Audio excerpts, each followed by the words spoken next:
ಬಿಸಿಗಾಲ ಶುರುವಾಗ್ಬಿಟ್ಟಿತ್ತು. ಮಿಟ್ಟು ಒಂದು ಮರದ ನೆರಳಲ್ಲಿ ಕುತ್ಕೊಂಡಿತ್ತು. ಆಗ ಆಕಾಶದಿಂದ ಒಂದು ಪಕ್ಷಿ ಬಂದು ಕೆಳಗಡೆ ಬೀಳುತ್ತೆ. ಅದರ ರೆಕ್ಕೆಗಳಲ್ಲಿ ಹೇಟಾಗಿರುತ್ತೆ.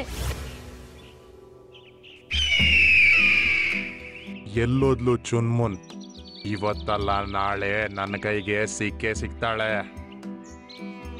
ಹಂಗಂತೇಳಿ ಆ ಹದ್ದು ಅಲ್ಲಿಂದ ಹೋಗ್ಬಿಡುತ್ತೆ. ಅರೆ, ನಿನಗೆ ಹೇಗ್ ಗಾಯ ಆಯ್ತು? ಆ ಹದ್ದು ನನ್ನ ಮೇಲೆ ದಾಳಿ ಮಾಡಿತು. ಅದಂತೂ ಹೋಗಾಯ್ತು, ಆದ್ರೆ ನಿನ್ ಹೆಸರೇನು? ನನ್ನ ಹೆಸರು ಚುನ್ಮುನ್. ನಿನ್ ಹೆಸರು ಚೆನ್ನಾಗಿದೆ. ನೀನ್ ನನ್ ಜೊತೆ ನಡಿ, ಮತ್ತೆ ನೀನು ಆರಾಮಾಗೋ ತನಕ ನೀನು ನನ್ನ ಮನೆಯಲ್ಲೇ ಇರ್ಬೋದು. ನಿಜವಾಗ್ಲೂನಾ? ಹಾ, ನಾನು ಅಮ್ಮ ನಿನ್ನ ಚೆನ್ನಾಗಿ ನೋಡ್ಕೊಳ್ತೀವಿ.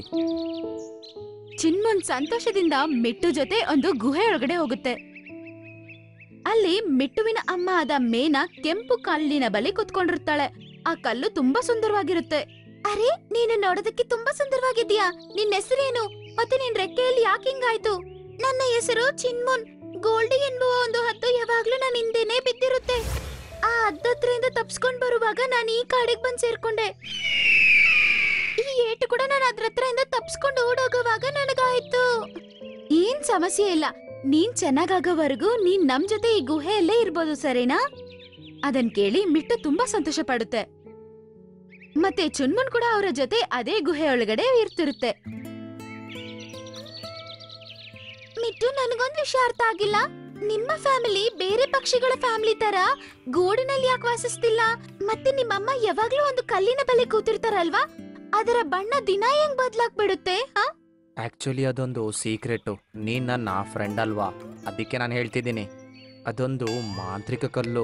ಈ ಚಳಿಗಾಲದಲ್ಲಿ ಒಂದು ದೇವತೆ ನಮ್ ಕಾಡಿಗೆ ಬಂದ್ ಬಿದ್ದಿತ್ತು. ಅವಳಿಗೆ ಹುಷಾರಿರ್ಲಿಲ್ಲ. ಅವಳು ಆರಾಮಾಗ್ಬೇಕು ಅಂದ್ರೆ ನಮ್ಮ ಕಾಡಲ್ಲಿರೋ ನೀಲಿ ಹೂವು ಬೇಕಿತ್ತು. ನಾವೆಲ್ಲ ಪ್ರಾಣಿಗಳು ಸೇರಿ ಅವಳಿಗೆ ಆ ನೀಲಿ ಹೂವನ್ನ ಆರಾಮಾಗಿ ಡೈಲಿ ತಿನ್ನಿಸ್ತಿದ್ವಿ. ಕೆಲವೇ ದಿನದಲ್ಲಿ ಅವಳು ಆರಾಮಾದ್ಲು. ಹೋಗೋದಕ್ಕಿಂತ ಮುಂಚೆ ಅವಳಿಗೆ ಕಲ್ಲು ಕೊಟ್ಲು ನಮಗೆ. ಸೆಕೆಗಾಲದಲ್ಲಿ ಈ ಕಲ್ಲಿನ ಕಲರು ಚೇಂಜ್ ಆಗುತ್ತೆ ಅಂತ ಅವಳು ಹೇಳಿದ್ಲು. ಯಾವಾಗ ಈ ಕಲ್ಲು ಹಸಿರಾಗುತ್ತೋ ಆ ದಿನ ನಮ್ಮ ನದಿ ಇದೆಯಲ್ಲ, ಅಲ್ಲಿ ತಕೊಂಡೋಗಿ ಅಲ್ಲಿಡಬೇಕಾಗತ್ತೆ. ಮತ್ತೆ ಸೂರ್ಯನ ಕಿರಣ ಇದ್ರ ಮೇಲೆ ಬಿದ್ದ ಕೂಡಲೇ ಸೂರ್ಯನ ಕಿರಣ ಕಮ್ಮಿ ಆಗೋಗುತ್ತೆ, ಮತ್ತೆ ಸೆಕೆನೂ ಜಾಸ್ತಿ ಆಗಲ್ಲ. ಈ ಕಲ್ಲಿಂದ ತುಂಬಾ ಕೆಲ್ಸ ಆಗುತ್ತೆ ಅನ್ಸುತ್ತೆ. ಇದನ್ನ ಜಾಗ್ರತೆಯಿಂದ ಕಾಪಾಡೋಕಂತಾನೆ ನಾವಿಲ್ಲಿರೋದು. ಯಾವುದಾದ್ರೂ ಪ್ರಾಣಿ ಈ ಕಲ್ಲನ್ನ ತಿಂದ್ರೆ ಅದು ಶಕ್ತಿಶಾಲಿ ಆಗುತ್ತೆ. ಆದ್ರೆ ನಾವು ಎಲ್ಲರಿಗೆ ಒಳ್ಳೇದಾಗ್ಲಿ ಅಂತ ಇದನ್ನ ಯೂಸ್ ಮಾಡ್ತೀವಿ. ಹಾಗಾಗಿ ಅದನ್ನ ನದಿ ಹತ್ರನೇ ಇಡ್ತೀವಿ. ಒಂದ್ ವೇಳೆ ಯಾರಾದ್ರೂ ಅದನ್ನ ಕಳ್ತನ ಮಾಡ್ಬೇಕನ್ಕೊಂಡ್ರೆ? ನಾವಲ್ಲಿ ಒಂದ್ಸರಿ ಇಟ್ರೆ ಆಯ್ತು, ಮತ್ತದು ಅಲ್ಲೇ ಕುತ್ಕೊಂಡ್ಬಿಡುತ್ತೆ. ಮತ್ತೆ ನಾವದನ್ನ ಕಾದ್ರಾಯ್ತು.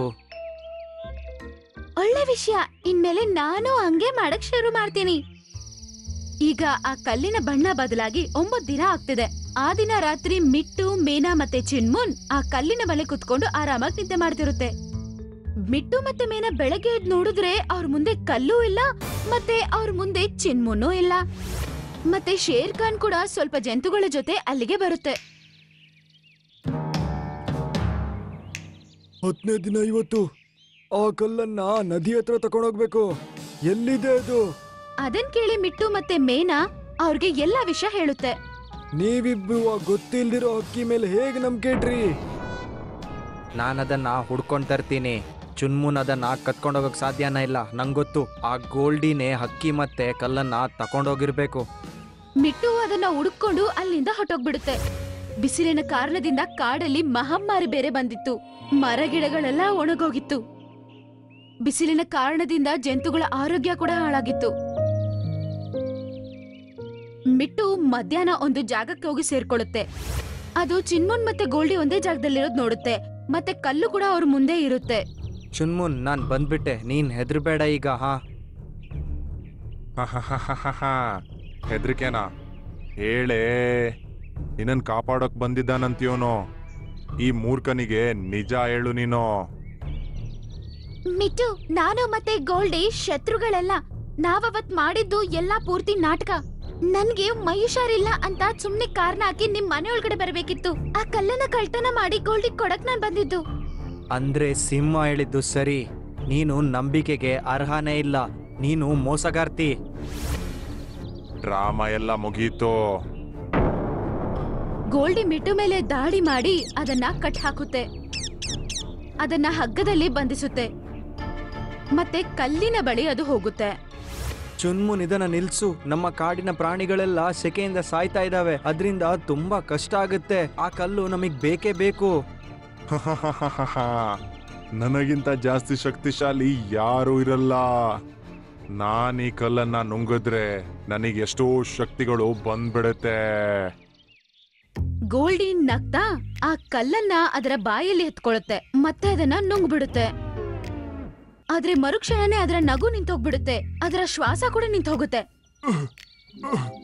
ಏನಾಗ್ತದೆ ನನ್ ಜೊತೆ? ಗೋಲ್ಡಿ, ಆ ಕಲ್ಲನ್ನ ನೀನು ಮಾಯಾ ಕಲ್ಲು ಅಂತ ಅನ್ಕೊಂಡು ನುಂಗ್ದೆ ಅಲ್ವಾ? ಅದು ಡೂಪ್ಲಿಕೇಟ್ ಕಲ್ಲು. ಅದನ್ ಕೇಳಿ ಮಿಟ್ಟು ತುಂಬಾ ಆಶ್ಚರ್ಯದಿಂದ ನೋಡ್ತಿರುತ್ತೆ. ನೀನ್ ನನ್ಗೆ ಹೇಳಿದ್ರಿಂದ ನಾನು ಕಳ್ತನ ಮಾಡಕ್ಕೆ ಹೋಗಿದ್ದು.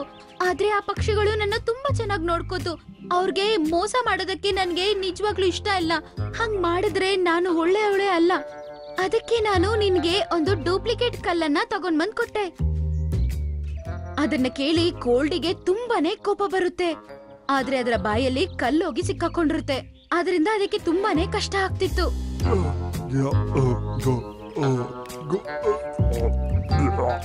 ತುಂಬಾ ಹೊತ್ತು ಅದು ಕಿರ್ಚ್ತಾ ಇರುತ್ತೆ.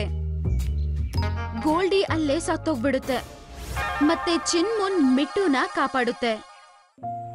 ಈ ರೀತಿಯ ಕಾಡಲ್ಲಿರುವ ಎಲ್ಲಾ ಜಂತುಗಳು ನದಿಯ ಬಳಿ ಬಂದು ಸೇರ್ತವೆ. ನದಿಯ ನೀರು ಕೂಡ ತುಂಬಾ ಬಿಸಿಯಾಗಿರುತ್ತೆ. ಮತ್ತೆ ಜಂತುಗಳಿಗೆ ಕೂಡ ಆರೋಗ್ಯ ಸರಿ ಇಲ್ಲ. ಮತ್ತೆ ಎಲ್ಲ ಜಂತುಗಳು ಮಿಟ್ಟು ಮತ್ತೆ ಚಿನ್ಮುನ್ ಬರೋದನ್ನ ನೋಡಿ ಎಲ್ಲ ತುಂಬಾನೇ ಸಂತೋಷ ಪಡುತ್ತೆ. ಮಿಟ್ಟು ಅದರ ಕಾಲಲ್ಲಿ ಇಟ್ಕೊಂಡಿರುವ ಕಲ್ಲನ್ನ ಕೆಳಗಡೆ ಇರುತ್ತೆ. ಹಂಗಿಟ್ಟಿದ ತಕ್ಷಣ ಅದರ ಮೇಲೆ ಸೂರ್ಯಕಿರಣಗಳು ಬೀಳ್ತವೆ. ಆ ಕಲ್ಲು ಪ್ರಕಾಶವಂತವಾಗಿತ್ತು. ಸೂರ್ಯನ ಬಿಸಿ ಒಂದೇ ಸಲ ಕಡಿಮೆ ಆಯ್ತು. ಪ್ರಕೃತಿ ತಣ್ಣಗಾಯ್ತು. ಈಗ ನದಿನ ನೀರು ಕೂಡ ತಣ್ಣಗಾಯ್ತು. ಎಲ್ಲಾ ಜಂತುಗಳಿಗೂ ತುಂಬಾನೇ ಸಂತೋಷವಾಗಿತ್ತು. ಚುನ್ಮುನಿಂದ ಈ ಕಲ್ಲು ಹಿಂದೆ ಬಂದಿದೆ. ಇಲ್ಲ ಅಂದ್ರೆ ಗೋಲ್ಡಿ ಇದನ್ನ ತಿಂದು ನಮ್ಮನ್ ಮುಗಿಸ್ತಿದ್ದ. ಹಂಗಂತೇಳಿ ಮಿಟ್ಟು ಜಂತುಗಳಿಗೆ ನಡೆದ ಎಲ್ಲ ವಿಷಯ ಹೇಳುತ್ತೆ. ಎಲ್ಲರೂ ಚುನ್ಮುನ್ನ ಹೊಗಳ್ತಾರೆ. ಮತ್ತೆ ಅವತ್ತಿಂದ ಚುನ್ಮುನ್ ಅದೇ ಕಾಡಲ್ಲಿ ಅವ್ರ ಜೊತೆ ಜೀವಿಸ್ತಿರುತ್ತೆ. ಬಿಸಿಲು ಕಾಲದಲ್ಲಿ ಕೂಡ ಆ ಕಾಡಲ್ಲಿ ವಾತಾವರಣ ತುಂಬಾನೇ ತಣ್ಣಗಿತ್ತು.